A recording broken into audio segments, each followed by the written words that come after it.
सोचिए अगर आपने सिर्फ 1 लाख रुपए से अपनी इन्वेस्टमेंट जर्नी शुरू की हो और कुछ सालों में वो 1,000 करोड़ बन जाए। सुनने में किसी फिल्म की कहानी लगती है ना? लेकिन ये रियल लाइफ स्टोरी है इंडिया की नेक्स्ट बिग बुल कहे जाने वाले विजय केडिया की। तो सवाल यह है कि उन्होंने ऐसा किया कैसे? क्या उनके पास कोई सीक्रेट फॉर्मूला था? उन्होंने अपना सीक्रेट सबके सामने रख दिया है और वो है उनकी स्माइल इन्वेस्टिंग स्ट्रैटेजी। हाँ, सही सुना आपने, स्माइल। और ये कोई मजाक नहीं है, ये एक कमाल की स्ट्रैटेजी है। इसी स्माइल स्ट्रैटेजी को डिकोड करके मैंने 10 ऐसे स्टॉक्स की लिस्ट तैयार की है जिनमें इंडिया की अगली बड़ी ग्रोथ स्टोरी बनने का पोटेंशियल है। ये वो कंपनियां हैं जो फंडामेंटली बहुत सॉलिड हैं, अपने सेक्टर में आग लगा रही हैं और मैनेजमेंट भी एकदम क्लीन है। लेकिन एक सेकंड, आगे बढ़ने से पहले एक बहुत जरूरी बात। स्टॉक मार्केट में पास्ट परफॉर्मेंस कभी भी फ्यूचर रिटर्न्स की गारंटी नहीं होती। यहां रिस्क हमेशा होता है। इसलिए यह वीडियो कोई बाइंग या सेलिंग की सलाह नहीं है, यह सिर्फ नॉलेज और एनालिसिस के लिए है। तो क्या आप तैयार हैं इंडिया के फ्यूचर अमेज़न को ढूंढने के लिए? चलिए शुरू करते हैं। ओके, तो इससे पहले कि हम उन 10 धमाकेदार स्टॉक्स के नाम जाने, 4 बहुत जरूरी नियम समझ लेते हैं। इन्हें स्किप मत करना, वरना आपका नुकसान होने का चांस काफी हाई हो सकता है। पहला रूल, इन स्टॉक्स को चुना ही क्यों गया है? देखो, इसके पीछे 3 बड़े कारण हैं। 1, इन सब में हाई ग्रोथ पोटेंशियल है। 2, ये अपने सेक्टर के मार्केट लीडर है या बनने वाले हैं। और 3, इनमें लॉन्ग टर्म में वेल्थ कंपाउंडिंग का जबरदस्त मौका दिखता है।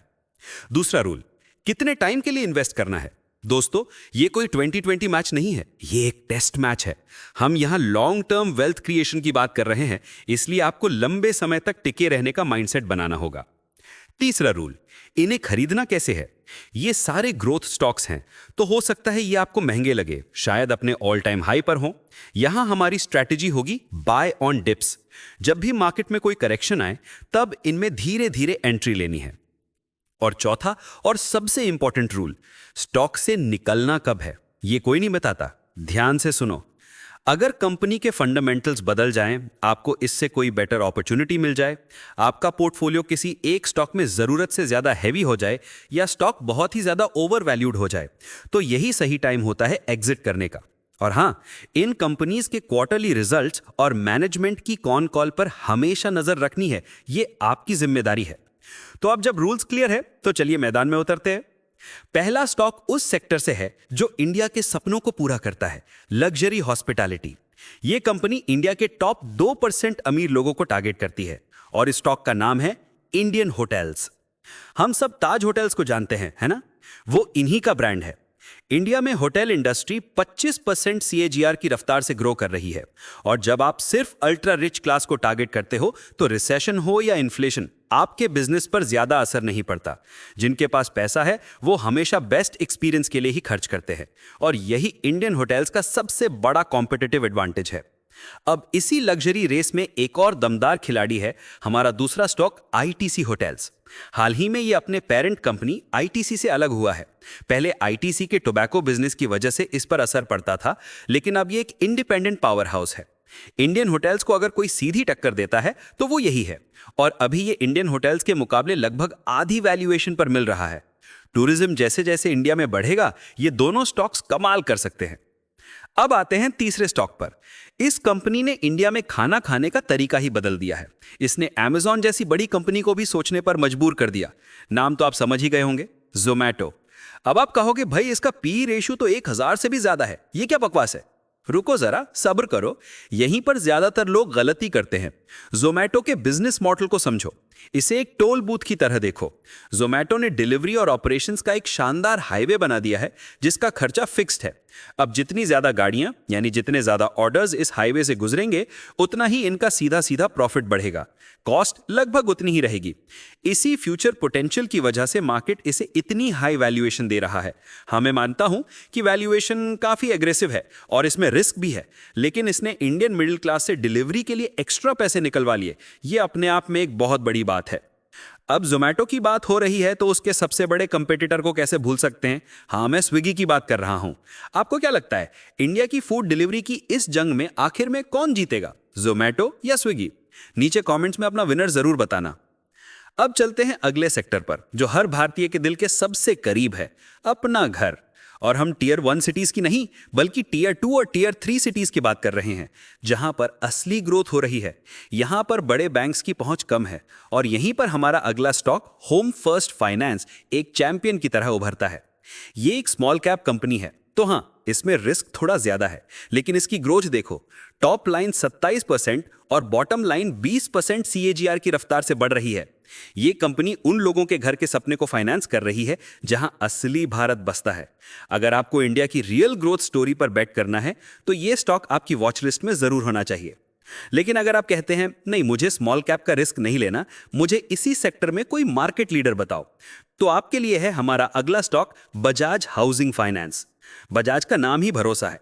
इसकी वैल्यूएशंस महंगी हैं, नो डाउट, लेकिन ये आपको स्टेबिलिटी के साथ ग्रोथ देता है। तो चॉइस आपकी है, हाई रिस्क हाई रिटर्न वाला होम फर्स्ट फाइनेंस या स्टेबल ग्रोथ वाला बजाज हाउसिंग फाइनेंस। ओके, हमारा 7वां स्टॉक एक ऐसा शेयर है जिसने मार्केट लीडर का ही शिकार कर लिया। मैं बात कर रहा हूं डिक्सन टेक्नोलॉजी की।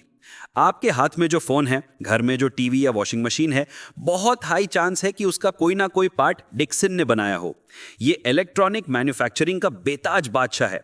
इसने हैवेल्स जैसे बड़े ब्रांड को पीछे छोड़ दिया है।